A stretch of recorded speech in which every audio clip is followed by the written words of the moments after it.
Siku chache tu baada ya mazishi aliyekuwa kinara wa ODM hayati Raila Amolo Odinga, hii leo wajumbe wa kaunti zote kutoka mkoa wa Nyanza waliandaa mkutano wa faragha chini ya kaimu kinara wa ODM Oburu Odinga. Kwa sauti moja, wajumbe wa ODM kutoka kaunti za Nyanza waliapa kutobanduka kwa serikali jumuishi.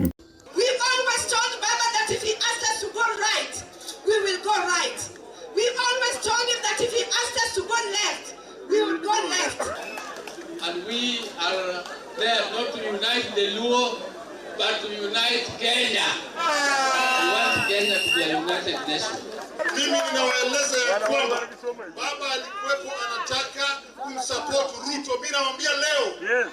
Nawaambia kwa uhakika. Baba alikuwa anasema anataka ODM ikuwe na nguvu, ndio tukimpatia Ruto support iwe ina nguvu. Wakiongozwa na mwenyekiti wa chama cha chungwa Gladys Wanga, wajumbe hao waliafikiana kwa sauti moja kumuunga mkono Oburu Odinga kumwadhimisha kama kinara wa ODM. MCA, the elders, the church, we have today endorsed Dr. Oburu Odinga as the party leader.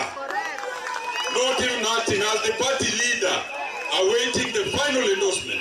We remain in ODM.